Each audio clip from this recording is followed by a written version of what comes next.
Well, g'day everyone, and welcome to the inaugural podcast. My name is Pasquale Princi, and I'll be the host and also the founder of It's All About the Grey. And today I've brought along a good friend and colleague of mine, Henry Arturo, and he'll be a co-host for today. So, g'day, Henry. Hi, Paz. It's great to be on the show, and hopefully there's thousands of people behind the scenes watching this. So Yes. looking forward to sharing some stories and sharing some experiences with our listeners. Yeah, I agree. Look, for us, this is quite a new experience. To be honest, it was a good friend of mine, Ben, that also hosts the Market Bull podcast, that gave me the opportunity to get on.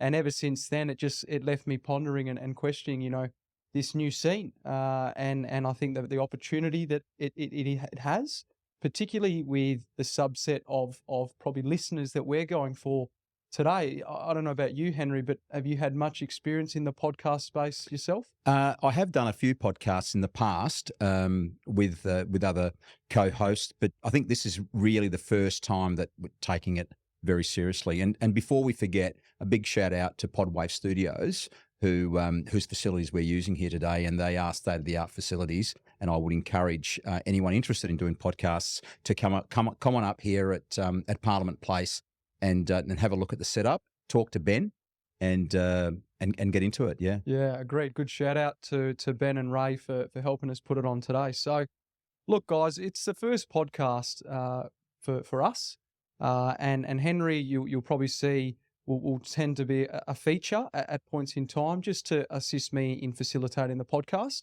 But today it's probably just getting to know probably a bit about the podcast, why we exist, what we do, why you should listen to us, because a lot of podcasts exist today, and from time to time you can usually hear one or two good things, but hopefully ours are going to be the bigger and better, the new age, and the purpose, just to make it clear for the podcast, is really to educate young aspiring entrepreneurs and business owners on the grey art of managing and growing a business. Because, as Henry, you'd probably agree, it's easy to manage the black and white, but the art is managing the grey. Oh, totally, Pasquale. I mean, we're set by boundaries and rules and regulations, and that's the black and white. But it's really the interpretation and managing, in between. Yeah. That's where the skill is. That's where the art is. That's where you add value, either as a service provider or as a manufacturer. It doesn't matter what you do. Even just as a parent, or a mentor or a coach, it's in between the black and white. It's the grey. They talk about 50 shades of grey, or there's probably millions of shades of grey that we manage in business on a daily basis, and that is the real art. Yeah, you just don't get taught this stuff, right? No. And that's probably where we can come in and play that role. Henry's obviously got a lot more experience than I do, but in saying that, equally, it's fair to say that we collaborate quite well, and we've learnt a lot off each other. Old dog teaching in the new dog new tricks, eh? Oh, well, sometimes, old dog said new dog, but sometimes old dogs learn too, That's true. So, because you never stop learning. So let's get into it, Paz. Yep. Let's hear about, you're going to be the main host of the show. Yeah. It's all about the grade. That's what we're talking about. But before we do that, let's talk a little bit about you and who you are and what's inspired you and where you're heading.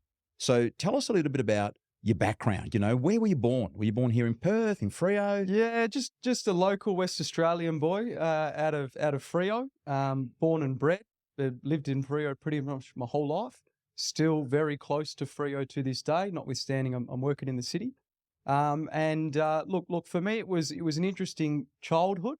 A big part of my upbringing was around business. My family have got a long-standing business of over 70 years now. So go on, you might as well give them a shout. Yeah. Shout out to P. Princi Butchers in Victon. Love the boys, Mick and the old boy and my auntie. They're holding it down. 7 generations going on 8. It's a fantastic business, and a lot of us probably have shopped there, or our sisters or aunties or grandparents. And to this day, even just had a call with a prospect this morning, and he was saying, I'm a generational customer. My dad's been shopping there for years. So yeah, shout out to Dad and the crew. But yeah, back to myself. We grew up in and around business, so I personally believe it's a little bit different to the norm, where you'd come home as a kid, you'd do your study, or you do go to soccer, and then it'd be straight in the shop, and it's just what I got taught. It was what we knew, and hopefully with those teaching at a young age, it's allowed me probably to get where I've gotten to so far. I dare say, based on your background and culture, it's probably expected too Yeah. that you chipped in. Correct. Yeah, working for the family business was almost just a way of life, right? So based on that, where did you go to school? Yeah. So I started at Yidara. It was in Murdoch.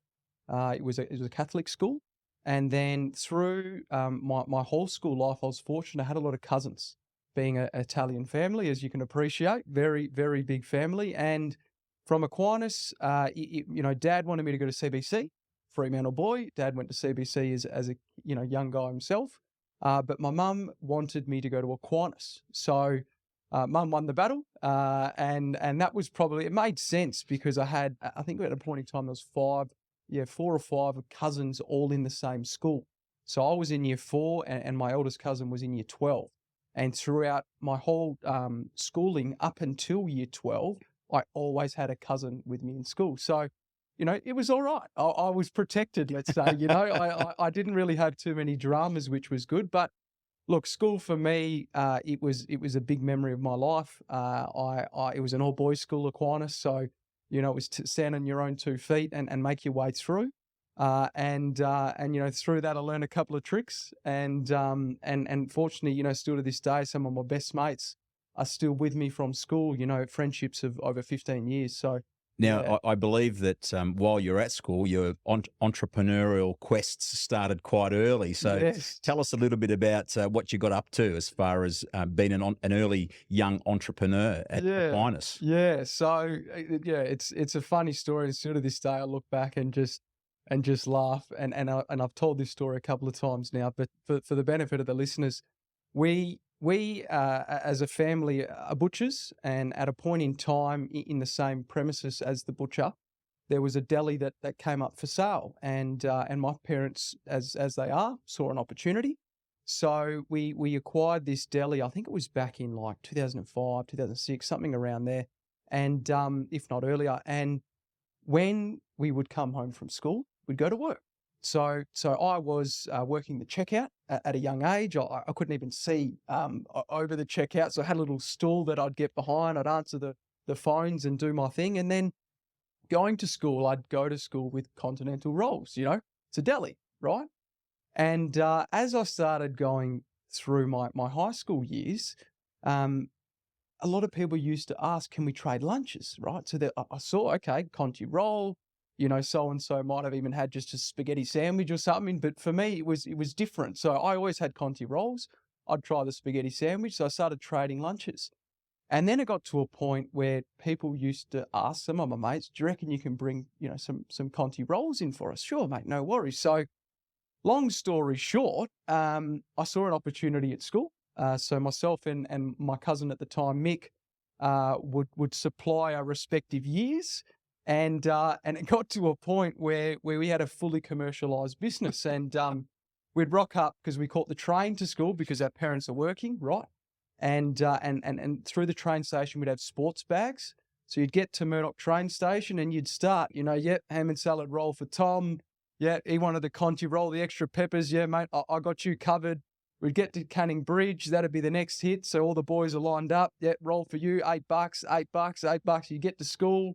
We had a particular table we'd sit at. So we'd come into school off the bus, sit at the table, and you just start handing out Conti rolls. But the problem is, it got to a point where the canteen lodged a formal complaint with the principal at the time. They stopped selling sandwiches, and I distinctly recall, I believe I was in a religion class, and the principal phoned in and said, look, can you ask Pasquale to come up to the office? And I got hauled in, and he goes, mate, we've got a problem. I said, what's the problem, sir? He said, you're selling continental rolls and I'm receiving complaints from the canteen. And I said, well, how do you know it's me? He goes, well, your surname is plastered on the wrappers that the kids weren't putting in the bin at school, right? So ultimately, the teachers in the staff room were reading the continental rolls too. So I'd go to maths and English, one for you, miss, one for you, sir. And unfortunately, we had to close the business down. And the best part of it all, and I still recall, is my dad had no idea, right? So we were getting these orders of bread rolls fresh from the bakery every morning because the bakery was next door. We would pick them up, we would take them in, and I'd make the rolls up. And before Dad had got to work for the morning, I was already on the bus. 6:30, 7 o'clock, I'm on the bus from Fremantle heading to the city. And then by the time he had worked out, I just pocketed so much pocket money that he was impressed. He wasn't even upset. He goes, you know what? I respect the hustle. It was a fond memory. Yeah. Great story, Paz. Great story, and I think you've taken that onto your latter years. So, bit of a sportsman, I believe. You played dabbled in a bit of sport. What did you master in when you were a young fella? Yeah. Look, football or soccer was my thing from a young age. I always had the aspiration, as most young guys do, and I want to be a professional soccer player one day. And benefit of living in Fremantle, the local soccer club, Fremantle United, was down the street.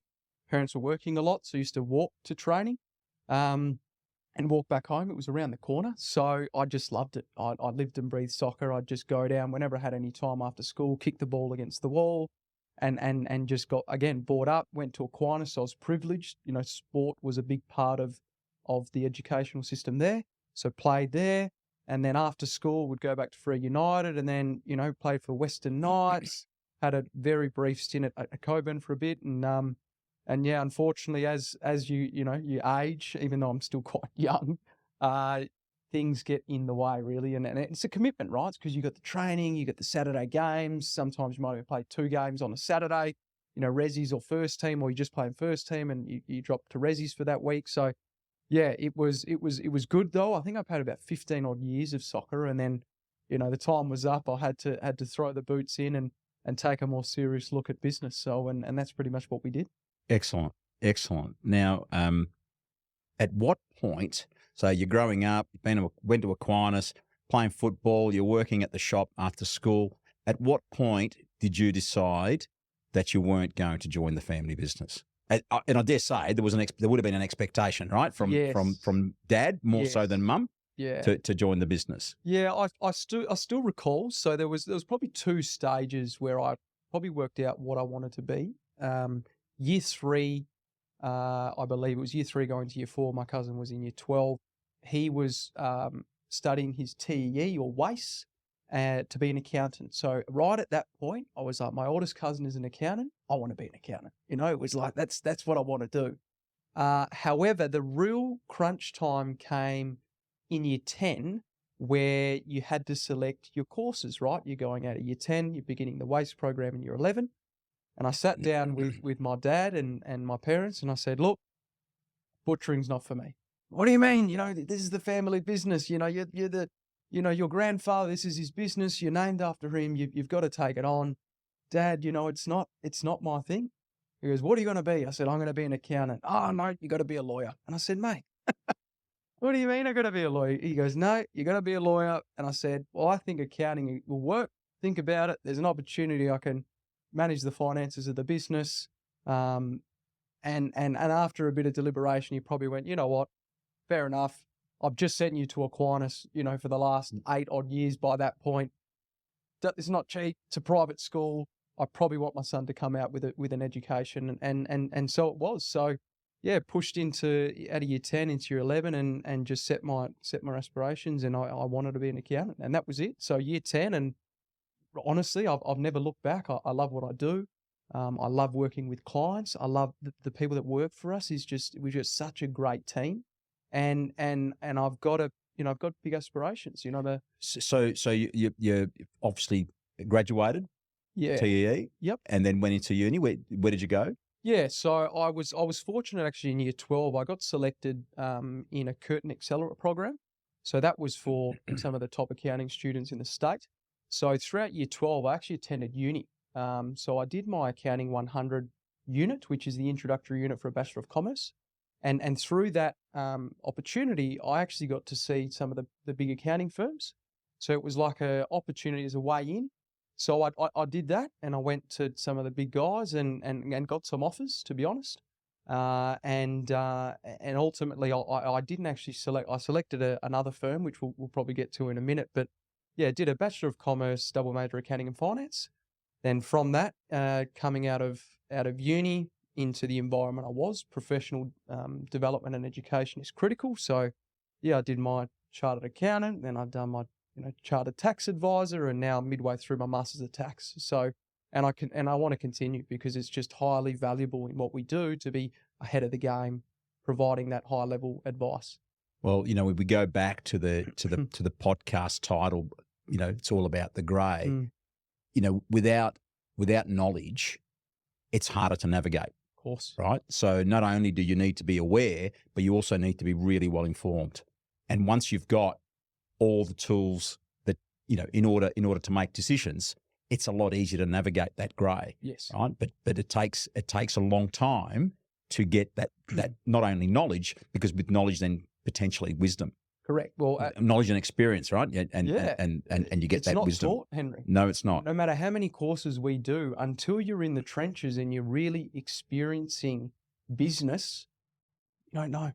So graduated in 2016 then? That would have been about then? It was 2016 from Curtin. But you already started working, hadn't you? Yeah, correct. While you were at uni? Yeah, so after my first semester, I got an opportunity to work at a large accounting firm, RSM. And I was fortunate because I actually had an amazing manager, amazing work colleagues, and an even better boss who's now my business partner. So I was always, I feel, given some good opportunities in life that I didn't waste. So yeah, it was 17 and a half, just a bit over 17 and a half was my first job as an accountant in a very large accounting firm. Or is it undergraduate in those days? Yes. In those days, not even qualified accountant. No. Yes. Very good. Very good. And so that was in the city? That was in Perth, yeah. So that would have felt pretty special, putting a suit and tie on. And I used a lot of Dad's shirts, so I'd probably be by far the best dressed undergraduate, and I used to cop some flack for it, but it was great, and I really appreciate the opportunity I got. So graduated in 16 and went to work at RSM. What was the next step? Yeah, so the next step for me, again, I was always aiming quite high. I always wanted to be a partner at an accounting firm. It was just my lifelong dream. I had a vision, or I guess probably almost an expectation, arguably, when I wanted to achieve it. And look, was RSM the right fit? Probably not. I think it was probably too big, and like the pathway to partner in one of those big firms, it's 10, 20, 30 years, even in some points. So I probably didn't see myself going all the way in that particular firm. I always saw myself as a business owner. And to be honest, I was guided by John. John was my boss. He had been at RSM for 20 odd years. And John had decided to move on.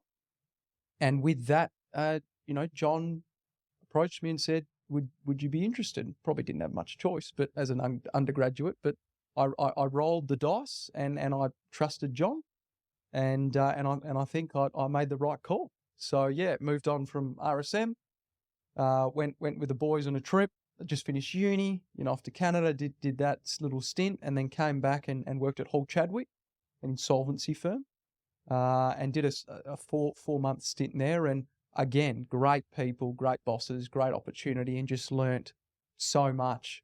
And ultimately it gave, the founding partners of JBC, now SIA, the stepping stone we probably needed. So here you are, you've gone to three different companies in a matter of a year or so. Yep. And 3 years on, you were given a fantastic opportunity at JBC. Mm. Tell me what it was and how that made you feel. Yeah, good question. So as many young accountants probably know, the pathway to partner is tough. It takes time, and typically you've got to go through the ranks to get there. I was fortunate again. So when we started JBC in 2016, I worked hard because I knew what I wanted to achieve, and I ultimately became a partner in JBC. So by the age of 22, I was a partner in an accounting firm with 25 staff at that point, and it was I think it was the penny drop moment. It went right. So this is what it's all about. It's not the glitz and glamour that you probably thought. There's a lot of people that are now reliant on you, but I knew, deep down, I knew I was driven. With any opportunity I've been given in life, I always gave it 150%. It'd be fair to say that a partner at 22 in any firm is probably something that you don't hear about on a regular basis, and it's definitely the exception to the rule. Now, you're still only 28 years old, so you've now been a partner for, what, 5 or 6 years? Yep. And I believe now you're the managing partner. Yeah. So you pretty much call all the shots. And how does that feel, Paz? Because I mean, ultimately, not taking anything away from your from your exploits and your achievements, but you're still only 28. So there's still a lot of life to live and a lot of experiences to be had. So how do you manage that? Because there's a lot of grey in that. Yes. Yeah. So again, it was a big stepping stone. I was only a partner for 3 years when I got the opportunity to be managing partner, where John handed over the reins. And for context, John is old enough. He's older than my dad. So, for someone at that age to go, right, I'm now going to step aside and give a 25-year-old the ultimate responsibility for, what do we have, 30, 35 staff. For John, it was a big call. But for me, again, it was the opportunity that excited me, and whilst no one really taught me to be the managing partner, it was that grey that I was intrigued about, and it was the navigation through that process where John would provide support, and ultimately Henry, where you've given me a lot of guidance. You've been in large corporates for a significant period of time, and with good guidance and ultimately wisdom and support, I was probably able to work through it. Again, I was used to being, I'm comfortable with being uncomfortable, So when calling the shots, people go, "Oh, you're the boss, you're the man." You go, "Mate, I've got 35 people dependent on me. You're looked at every day. How do you dress? How do you walk? How do you talk? How do you present? People look at you every minute of the day as a leader." And it was something, I feel I've had at a young age. So again, I led from the front. I made calls. Did I make all the right calls? Absolutely not. Is there a rule book or no? It's the grey. And I think that's the exciting, intriguing part about it, is I've always been willing to challenge the norm. And probably my career pathway is a testament to that. So a lot of our decision-making process here at SIA, and even as an individual, is about doing things different. Okay, so at 28, managing partner, running a successful business that's growing. Where to from here? What are the goals? It's a good question. Personally and business, you've obviously got different goals. For me, my goal is to build a leading cutting-edge firm that is progressive and honestly and truthfully giving the young guys an opportunity, young guys and girls in this firm, the same opportunity that I had at a young age, because one thing is for sure, if you're investing in your staff, in your people at a young age, it's a tenfold. So one thing for me that I'd like to achieve with this business is to build the business with the right people in the right seat and give them the opportunity to take the business to new lengths. Because, at some point, I don't know when that point will be, I'm going to have to step aside. I'm going to have to give, someone else an opportunity. So I want to build a business that allows that and enables that, and a culture that creates that. So That's really what I want to achieve. I want to build a fantastic business, cutting edge, purpose driven, delivering outcomes to our clients, but equally, most importantly, a place of opportunity for the young guys to come through. That's a great ambition, and I think a lot of business owners have that ambition, and I think that the challenge is there for you to do it better and different. Yes. Now, it's not just the accounting that you're dabbling in. Well, that's your core business, right? I believe you're also have other entrepreneurial ideas. Tell us a little bit about your latest project. Yeah, look, I've got a couple of projects as an entrepreneur typically does. One, we're involved together, Henry. Actually, we've got a close group of business owners and again aspiring entrepreneurs that we meet with on a monthly basis, and we catch up and discuss all things business as well as all things personal, because as we call it, there's a sphere or an inner sphere to life, and it's important that everything is in balance, because the last thing you want is to spend 100% of your time focusing on business and 0% of your time focusing on your family, on your health, on your wealth, personal wealth management outside the business, etc. So that's great, and I've really enjoyed being part of that journey. I've also got the podcast, which is why we're gathered here today, and I've lastly got something that this will be the first announcement, but it's an Australian first solution. I'm not going to get into it now because I need to feel it. I need to see this solution in the flesh, and I'll be sure to share with the listeners about that opportunity. But it's an Australian first solution that I genuinely believe has legs to make a real difference in business. Again, we're business. I feel a lot of businesses are developed on the back end of problems. I found a personal problem that I had on a particular day. I jumped on a plane. We jumped on a plane. We went to the other side of the world. We found the solution, and we're bringing it back to Australia. And I think, again, that's what I'm just intrigued. Like I'm driven to find new things and do things different. And interestingly enough, we will share that at a later podcast. But interestingly enough, that sort of thing's been done many times by many people. Yes. But there's no rule book. No. So there was a lot of grey in there, wasn't there? Yeah. Correct. There was a lot of learnings. And when we did go to this particular country, how many other things did we come across?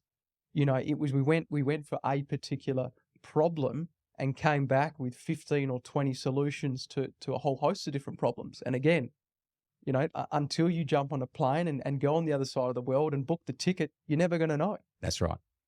Paz, conscious of time, 28, managing partner, other business interests. Where do you see yourself in 10 years' time? It's a great question, Henry. I'll have to refer back to my lifeline.